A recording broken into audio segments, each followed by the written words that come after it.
So this time last year, Sony put out its first state of play of 2022, and with it, we got a look at plenty of great titles, like Trek to Yomi, Stranger of Paradise, and Forspoken. Yeah, those last two haven't aged very well, have they? But one title really stood out to us just on its ridiculous premise alone.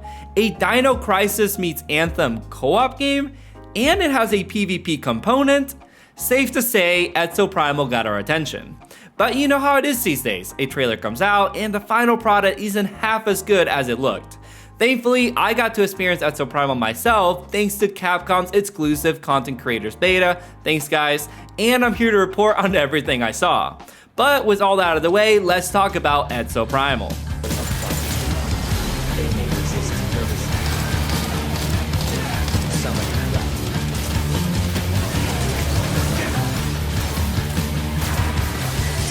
During my time with Exoprimal, I was only able to test out the flagship Dino Survival mode, which is a 5v5 PvEVP mode.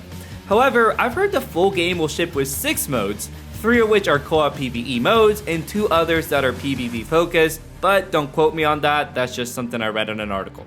For now, let me fill you in on Dino Survival. Basically, this mode sees 2 teams race to finish objectives like killing a horde of dinosaurs in order to make it to a final mission. But no 2 matches are the same, as your objectives throughout will vary, like how one match had us protecting an NPC opposed to fighting off more dinosaurs. The final mission is where PvP comes in though. In this case, both teams will be in the same space, meaning you can go head to head. And like the regular objectives, these final missions can vary too. For my time with the beta, I saw 3 very different mission types: Energy Taker, Omega Charge, and Data Key Security, the last of which was a classic Escort the Payload mission type. And that's pretty much the gist on Dino Survival, so finally let's talk co-op. One of the biggest compliments I could give the game right away is how distinct each exosuit felt to play. There's 10 exosuits, at least for now, and each is classified into one of 3 classes: Assault, Tank, and Support. I spent a lot of my time playing Cypher. For one, he's really freaking cool looking, and 2, he was a fast-paced melee-focused assault class, which is totally my jam, and felt totally different from Roadblock, a slower defense-focused tank class. But even within one class type, you can have 2 very different exosuits. I love playing as Nimbus, a support type that can switch between healing or damaging guns, making her a really nice hybrid. Also, she's on rollerblades, which was really cool. Whereas Witch Doctor felt like it leaned more into the buff and support role. So you can probably guess where I'm going with this. Team composition variety is off to a great start in Exoprimal.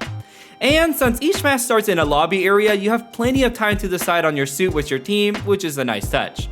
Thing is, you're not stuck with that exosuit for the whole match, as you're able to switch to any of the 10 exosuits within a couple seconds. During a match, I was always switching to different suits better suited to a given situation or to fill a hole in our team's composition. I think a lot of this could really shine with a full team of friends where you could have everyone specialize on a couple different suits and really communicate to adapt on the fly, especially to counter specific dinosaurs. For example, if you're a range-based class like Deadeye, you want to watch out for the Paratodon spawn, I think I'm saying that right, since the melee-based suits have a harder time killing those. And you're also going to come against some dinosaurs you won't remember from your science class, like say the Gas Neosaurs. Yeah, don't remember those in Jurassic Park. These guys have giant pustules in their backs that explode, which make it a perfect opportunity for your Roadblock main to put up that big old shield of his. Something I wasn't able to see was what kind of progression we'll see in the game. Each match rewards you with some overall player experience as well as individual suit experience. I'd love to see if you could upgrade your suit in order to unlock different abilities or even moves. That would be awesome, as I could see 2 people playing the same suit could have very different builds for it. So overall, I felt like there's a ton of potential here. I think the co-op lends itself well to working with your team, communicating on the fly, and having everyone specialize in a couple different exosuits. Mechanics are great and all, but at the end of the day, the game has to be actually fun to play, and I'm happy to report that playing this beta was an absolute blast. For one, they really nailed the movement for each suit, and I love both the gunplay and melee. No complaints there. One thing I haven't totally touched on is your abilities and rigs. Each suit has 2 basic abilities, an overdrive, and access to 1 rig, which are like gadgets. Using these in conjunction with your basic attack is a lot of fun, and I gotta say, I just simply love the joy of popping off with my overdrive ability. Obviously though, I gotta touch on the dinosaurs. They are absolutely ridiculous, especially when the announcer guy calls your attention to a giant portal in the sky spewing thousands upon thousands of dinosaurs down from above that you have to go up against. Yeah, you can't take this game super seriously, and I kinda love it for that. It remains to be seen if Exoprimal has the legs to go far though. I don't know how the other modes will turn out, or whether there's enough progression in play to keep me engaged past a couple weeks. Nowadays, it's hard for any live service or multiplayer game to compete with the big boys that are Apex, Destiny, or Fortnite. But Exoprimal has one last trick up its sleeves, which is that it's coming to Game Pass.